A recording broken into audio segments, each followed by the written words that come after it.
Thanks for staying on this side. I know that there's a pretty hot topic speaker on the other side, so I appreciate that. So I certainly know most of people in the crowd. I'm Kelly Bullivant. I'm the nurse practitioner with neurosurgery at the Children's Hospital here in Calgary, and it really is my pleasure to be here today and to be invited here today. I also really do feel like I have a privilege in my job, the privilege to deal with families of kids with brain tumors and be a part of their journey. So just for an outline of my talk, we're going to talk today, I really wanted to stage this a little bit more at a basic level. I want to give some anatomy and definitions just about posterior fossa. What do I mean by that?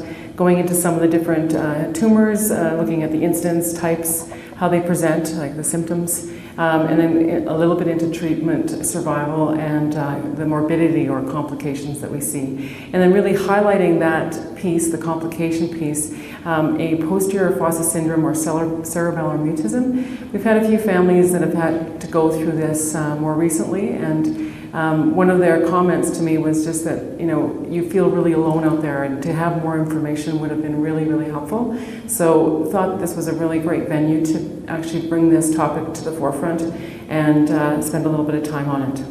I'm going to just show a few surgical pictures, basically about some of the technology that we use behind the scenes, and I'll share with you that at the end. So just a little bit on the anatomy. Basically, when you're looking at the anatomy of the brain, and I'm looking at the posterior fossa. Oh, thank you, Roberto.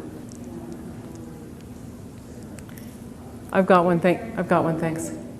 You're looking at the ventricles here, which are the fluid spaces. And you heard us talk this morning in the session about hydrocephalus and a buildup of fluid. And sometimes just understanding the mechanisms of that is a little bit easier to understand what's going on. But you've got these lateral ventricles on either side. I don't know if this light is showing up on it. The blue is the lateral ventricles, and they sort of drain down into this central third ventricle, and then through a little aqueduct into a fourth ventricle, which is the one that's sort of in the posterior fossa.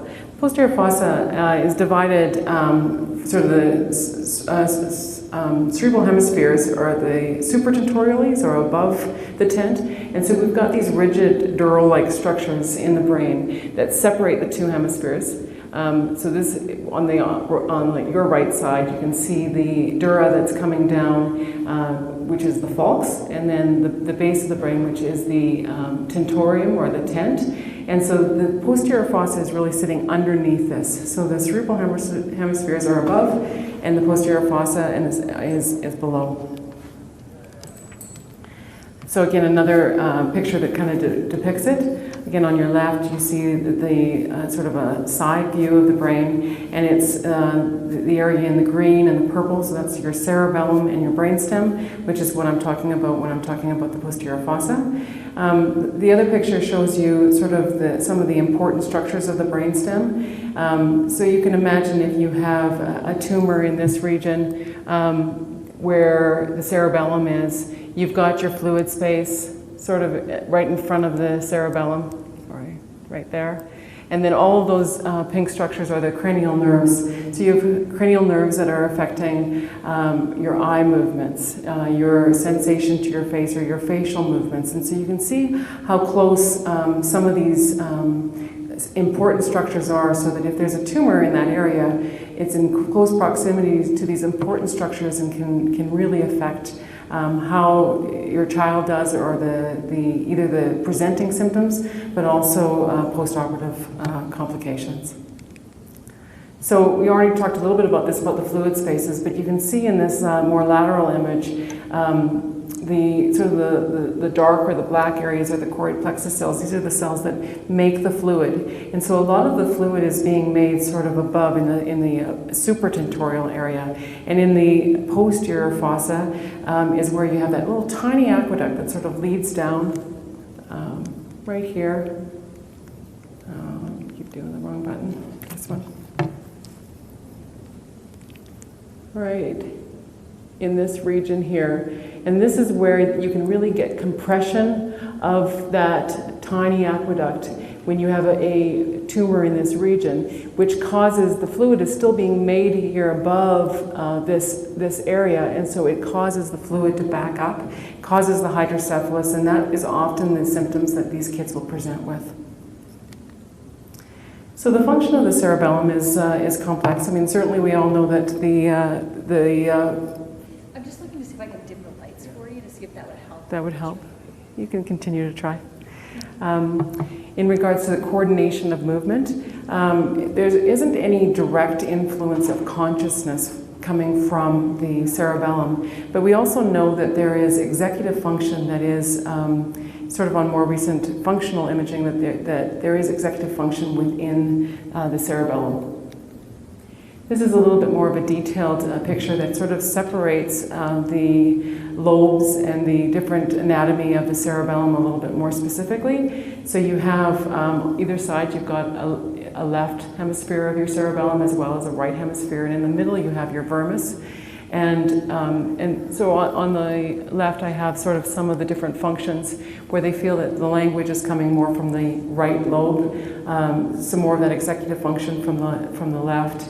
And then you've got sort of this coordinated movements that we know the cerebellum is so involved with, and feeling that the anterior part of the anterior lobe is more the truncal ataxia. So your body, or the ability of your body to have that balance, whereas the posterior lobe is more your limbs, and the ataxia is like balance. So the coordinated movements of your limbs.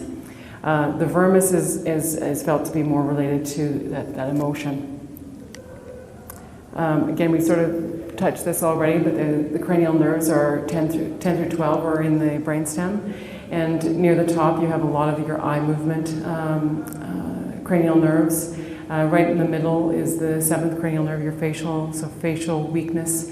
And you can see how close in proximity this is to the back part of the brainstem. You have things for swallowing, things for tongue movement, very important cranial nerves sort of throughout this area. So the brainstem itself is sort of like your control center for the brain, and it's kind of like where all the important stuff happens. It really controls, breathing, your heart rate, consciousness. So it's where all the important stuff happens. It's kind of the most primitive area and the most important area, and and brain tumors are the most common solid tumor in kids. When you look at that little beige triangle, which represents the 20% of cancers being brain tumors, about 60% of those are actually in the posterior fossa. So it is the most common area for brain tumors in kids.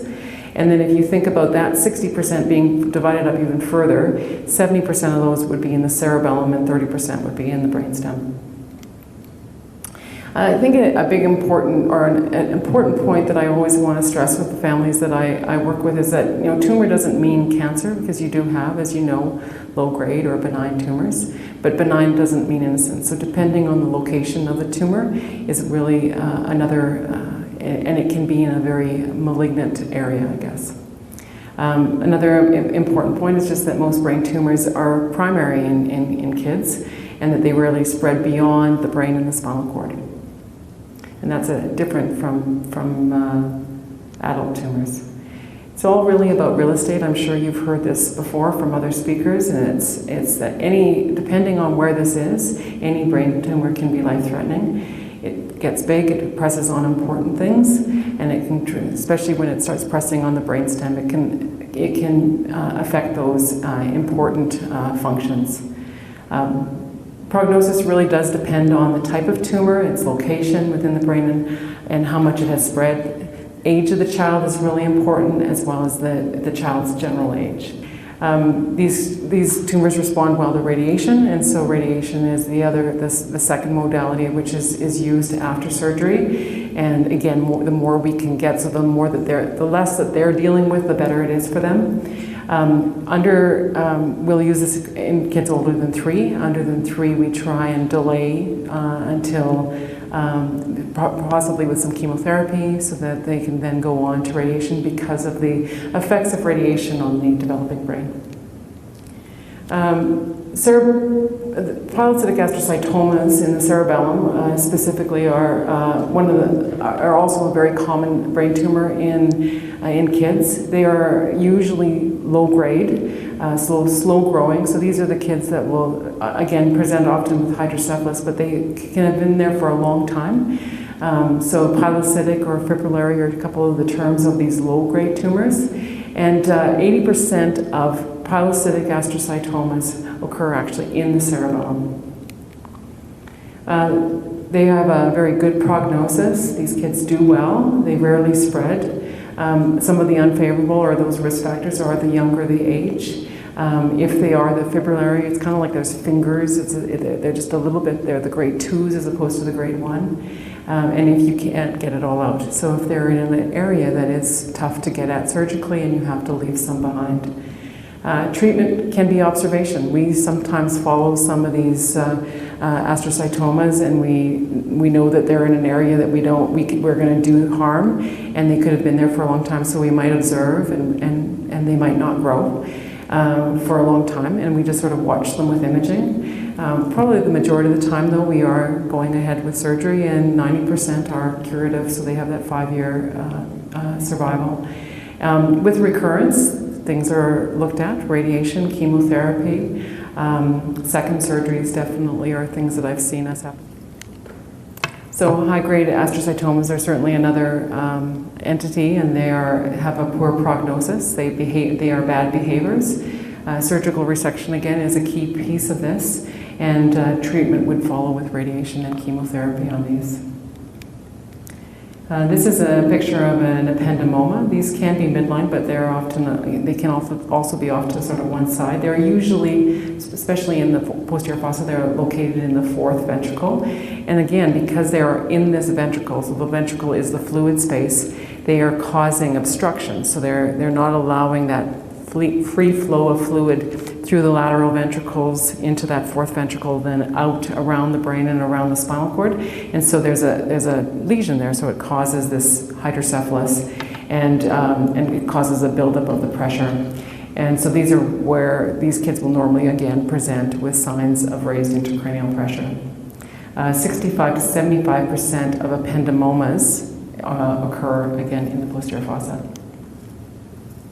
The prognosis for ependymomas, again, really are, or the risk factors are, again, sort of based on some of these biological markers or the tumor type.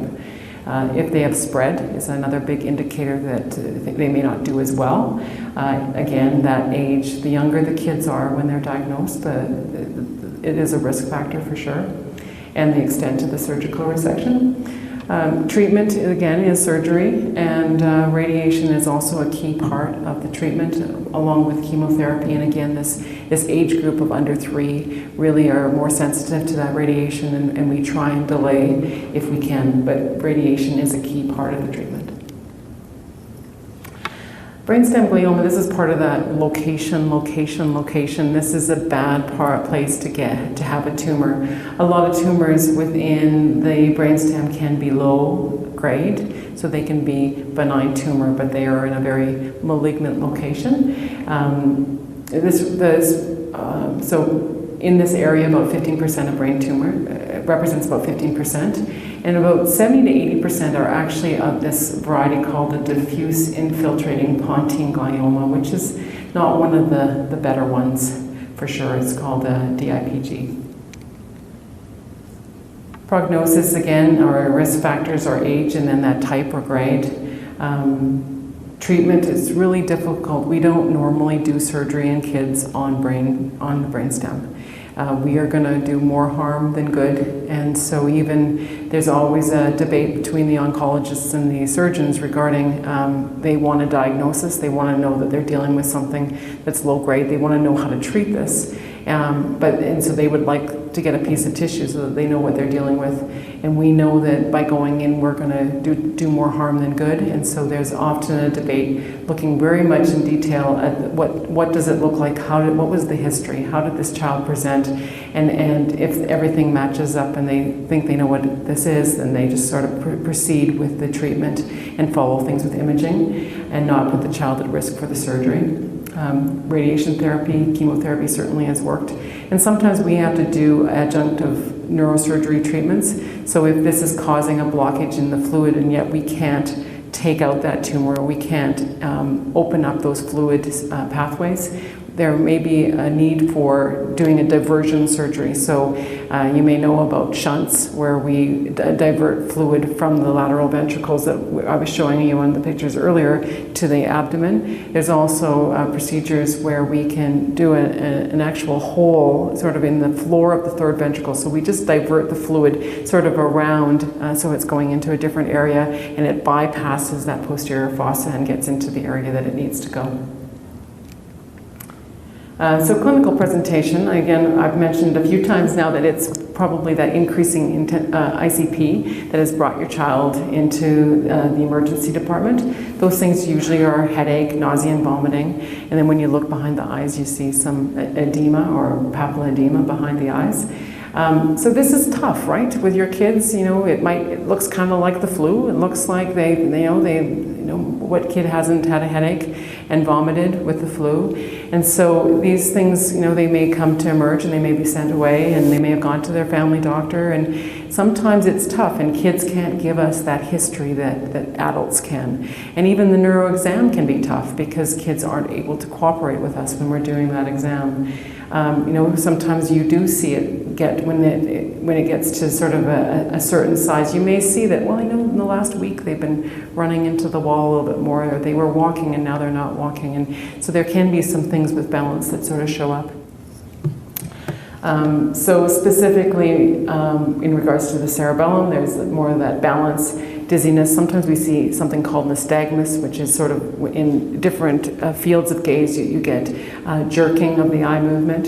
So these are things that we're looking at on exam. Cranial nerve abnormalities. So if there's a clear facial weakness or something that very specific to the cranial nerves, it also helps us sort of fine-tune or localize where this might be coming from. Nystagmus is a little bit that jerking movement. If it's lateral or if it's upwards, it can just tell us a little bit about where the location possibly will be.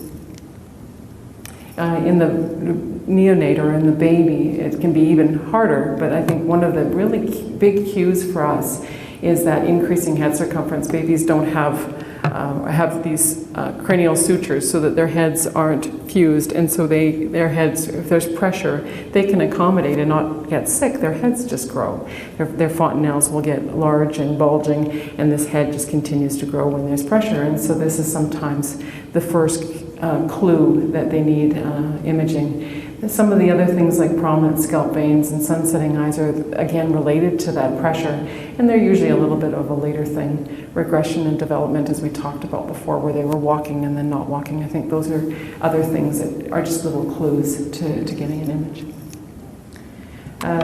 Treatment are a part of what happens. I mean, getting that good history and physical. Certainly, when we listen to stories, the duration of symptoms can help give us a clue sometimes. So that might be that if we know that it's been a very short time frame of symptoms, that this might be something that's a little bit more aggressive compared to something that's been going on for months or a year. And then we are thinking that this is more of a benign or a lesser aggressive type tumor. Obviously, imaging is important. We have to make sure that we do spinal imaging as well afterwards. Medication will start kids on steroids, which you guys we've been hearing about that this morning, and the perils of steroids as well. But at this time, at this urgent time, it actually makes a big difference. It can take that headache away, it can take the swelling down and actually alleviate a lot of the symptoms. Surgery is needed, and we need to sort of plan it in a timely fashion so kids do not wait a long time typically for this surgery. If it's a pressure-related thing, occasionally I would say almost never does a drain get inserted before, like a day before. Usually we do this at the time of the surgery, and we will do it sort of prior to the surgery starting so that we can have control of that fluid space at the time. So, you know, all these kids are coming out with a drain. The gold standard is to have an MRI done within 2 to 3 days afterwards so that we can take a look at the extent of the surgical resection, and then we wait.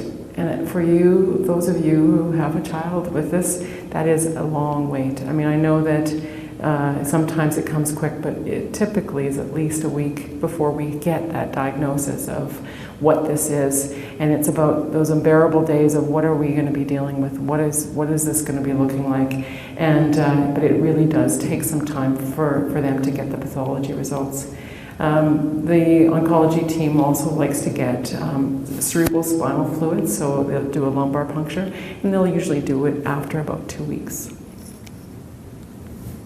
I talked about this morning in our panel sessions about the importance of the multidisciplinary team, and certainly the neurosurgeon is probably the first person that you're seeing, and they're a big part of the team, but they're a part of that acute part of this journey. We need a really good neuroradiologist who's looking at those images and telling us what they think. We need a really great neuropathology, and we've got such a great team here in Calgary where they're looking at the pathology and figuring out what exactly we're dealing with. The oncology team, and there's so many clinical trials that are available here in Calgary, and again, they're so proactive at looking at what is the best thing, but what is the best treatment for the kids diagnosed. We have a radiation oncologist at Tom Baker that works closely with us. Tons of nursing, both acutely as well as then in oncology, that sort of is a point person. There was that one question about who do we go and talk to, with a GBM in the adult world. And I think in kids, we do a good job of there's usually one nurse in oncology that is your person that you can go to, and you can go and talk to them. If not, there's resources, you have numbers, you've got people that you can call to get the answers you need.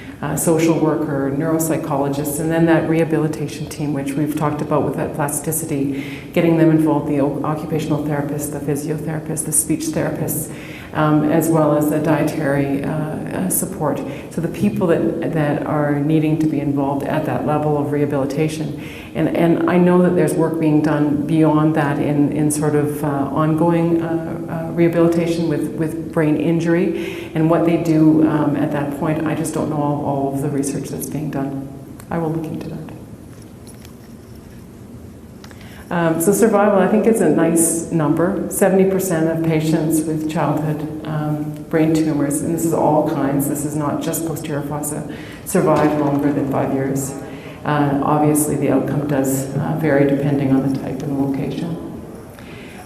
Again, we kind of talked a little bit about this in the panel session this morning as well, about morbidity, which is the little side effects. And every single one of our treatment modalities does have morbidity, does have side effects. So our surgical, when you have the surgeon talk to you about all the informed consent, and there is blood loss, there is infection, and then there's all of these weakness, stroke, cranial nerve abnormalities. There is a whole host of things that can happen, and when they happen, it's devastating. And we certainly have kids that come through surgery well, but there is certainly a host of problems that can happen, neurological deficits. A lot of these kids with hydrocephalus go on to continue to need intervention for the hydrocephalus. So even though we've removed the cause of the hydrocephalus, so we've removed that lesion that is causing the obstruction, we still know that a lot of these kids will go on to need some diversions, a shunting type surgery. I'm going to be talking about cerebellar mutism. It is a surgical morbidity, and that's where I'm going to focus the rest of the talk, because it is a devastating complication, I guess, or a comorbidity of surgical intervention in this area. I'm not going to talk a lot about radiation and chemotherapy and the different morbidity from that. I think you guys, it's certainly not the focus of my talk, but we know that radiation does have effects on growth and development. It can have local effects. The secondary tumors, again, we talked about that this morning. And then chemotherapy also, the side effects of chemotherapy are not benign. So posterior fossa syndrome is also cerebellar mutism, and there's other terminology sort of in this area that can be used. it's sort of as it is described, posterior fossa, so it's when kids have had surgery on the posterior fossa, they can develop this host of symptoms that I'll get into. It's not well understood why it happens. We can't predict who it happens to. It seems, and the literature does suggest, that it's more common in the midline tumors. So it's most common in the medulloblastomas because those are our midline tumors. It's delayed, so these kids will wake up, talk, and then from hours to days later will stop talking. So the mutism is that first symptom of this syndrome. We know, and we tell families that this is transient, that it will get better, but we can't predict the time. It can be days, it can be weeks, it can be months, and at a year there can still be ongoing things happening. I've had a family recently, and sort of what kind of prompted me to do this presentation is that they were dealing with this, and they said the diagnosis of cerebellar mutism was more difficult to deal with than the actual diagnosis of the brain tumor. And just having to deal with this is incredibly difficult. And just wanting to have that message out there that you're not alone, and what can you do, and to better educate people was important. Again, we talked a little bit about this. It's kind of like, we talk about cerebellar mutism with our families often, but I've also seen the neurosurgeons sort of almost forget about it in the conversation when we're doing informed consent. And I think it's because your child has a brain tumor that is life-threatening, and it has to come out. We have to do surgery to save the child's life, right? And so it becomes this, any side effect or any symptom is acceptable because the other is not. And so it's almost like we just need to go, we need to do this. And we try to always remember, and I think that we're better at this, but sometimes this one is, because we don't see it all the time, one that can sometimes be almost forgotten about until it happens. So the history of cerebellar mutism really dates back to World War I, where there were reports of mutism with cerebellar injury, and that was in 1917. And then more recently, in 1949, they talk about dysarthria. So dysarthria is sort of the symptom of slowed speech, just the inability to coordinate those muscle movements that are required for speech. And how this was related to cerebellar disorders, not specifically posterior fossa surgery. In '79, again, it was sort of related to surgery, and then it wasn't until 1985, and it was Harold Recate that sort of established it as an actual syndrome, the cerebellar mutism, and it's in association with posterior fossa surgery. Incidence is about 25%, so it's not insignificant. A lot of these kids, this is a real risk. The symptoms, as I talked about, start with that mutism, so they stop talking. They've been talking and then they stop talking. The horrible part of this one is the irritability. And there really is this, it's usually like this high-pitched, it's like they can't vocalize, but there's this almost like a scream or a high-pitched cry. And it's such, for those of us that have kids, I mean, your child cries and you can't cope. So when it's nonstop and there's nothing you can do to alleviate this, it is incredibly distressing. And of course, we get the pain service involved because we think, well, maybe it's pain related, and we throw all these medications, we throw sedating medications, and there really isn't anything that helps this. It is time. And it is just one of the toughest things I think families have to go through.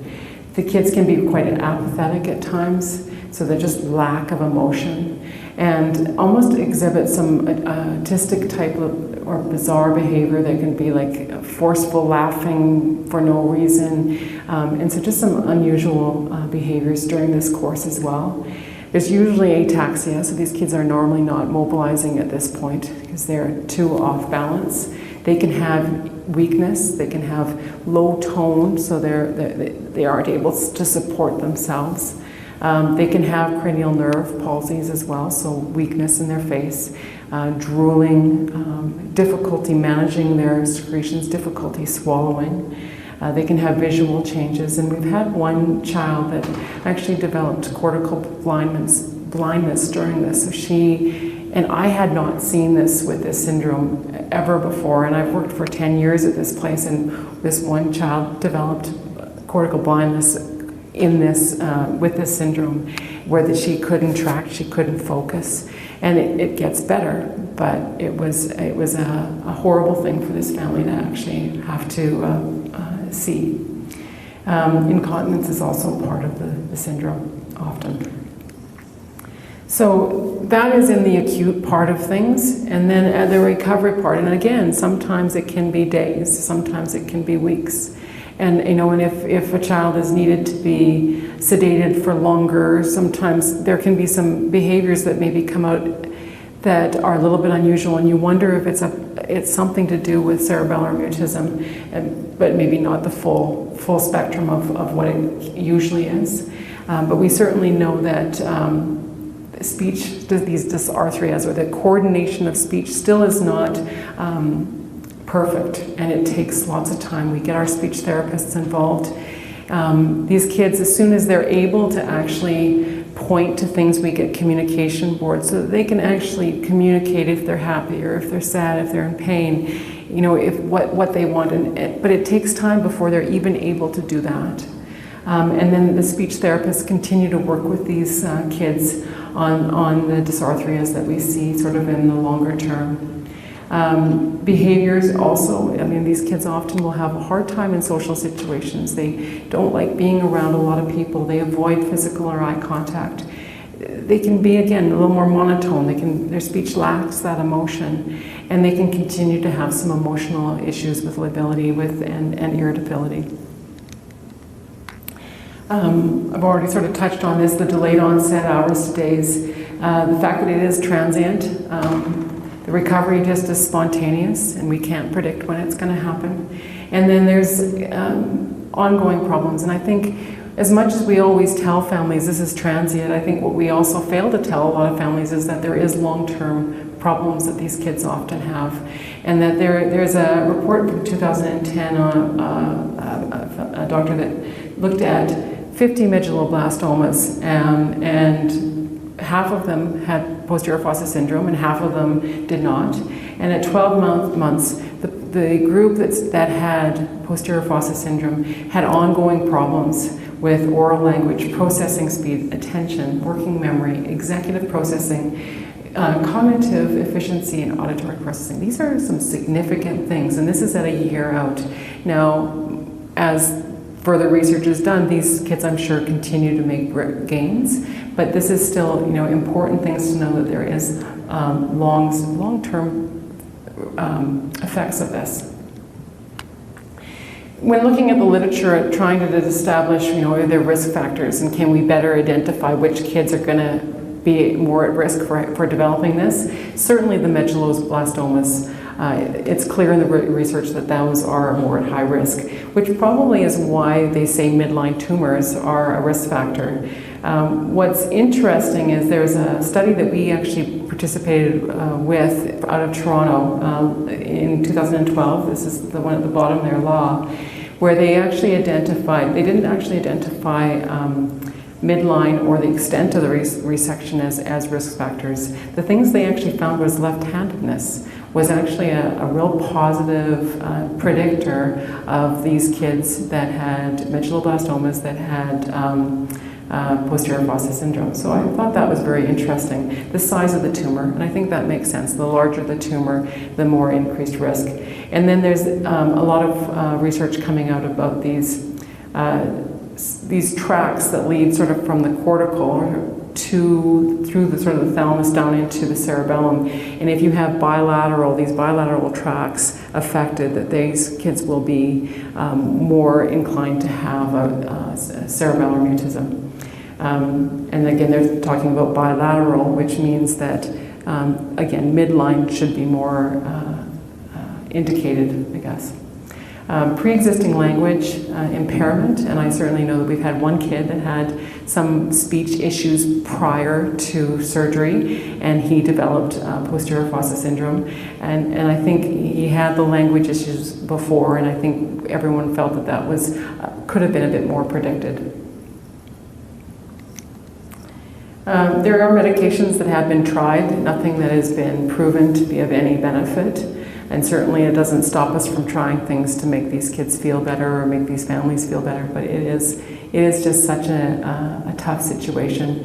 We get all of the therapy involved, so speech, physio, occupational therapy. And what we've also found is we've got a music therapy program in our hospital where someone will come in and sit with a child, play the guitar, sing, do things, and it seems to sometimes settle these kids down a little bit. So we'll use any means that we can, but it really is just a time-limiting thing. It just needs time. So just a little look behind the scenes. So this is Dr. Hayter and myself in the OR. It's a picture from a while ago.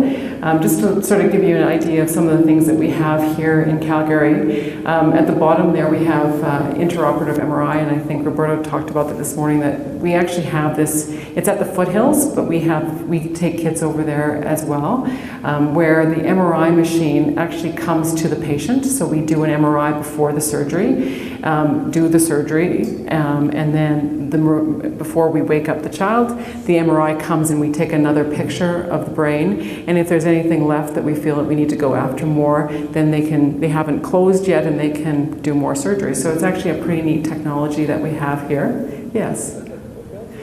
It's at Foothills, so when we have kids that actually need this technology, we'll start there and then the kids will be transported over. We don't do, I think we also have lots of great things at our center, and we don't feel that we always need it, but there's certain types of surgeries where we feel that it's added benefit, and then we'll go there.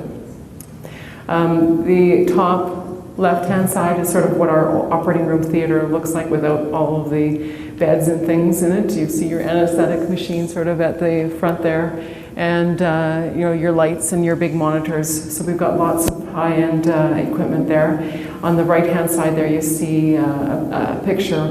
We've got a camera that actually can center right over the operation so that everybody in the room doesn't have to be looking over the doctor's shoulder, and they can see on the big screens what's going on. And it's really great for the nurse that's helping with the surgery so that she can see exactly what's going on. So yeah, we've got lots of new equipment. This is something else that we have. We talked about a navigation system this morning, and it's really amazing technology. So the morning of surgery we'll often do an image, an MRI, and then we take that MRI and we meld that image onto the computers with this program. And you see the camera sort of sitting up above at the top there, and those cameras can see the child's head in space.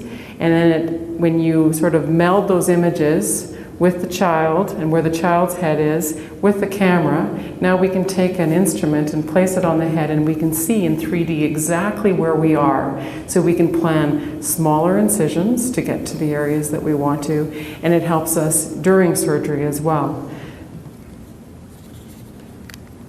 Along with that, and something we didn't talk about this morning, we have at the Children's Hospital the ability to do something we call stealth viz. This probably is more applicable for those supratentorial tumors where we want to take a look at the motor tracts. I think we were talking this morning about sort of optic tracts, things about being able to actually, these white matter tracts that sort of spread throughout the brain. So here on the lower side you see we highlight the tumor out, and then we can seed, or we identify the white matter tracts so we can see how closely the motor tracts are running in conjunction to that tumor. So it can help guide where they're going and where they're going to maybe leave a little bit extra because the motor tracts are running through that area. So it's really neat technology that we've really had only probably in the last year, would you say, Roberta? It's been about a year? Maybe a little bit more. These are the kids, we've been using it for about that time.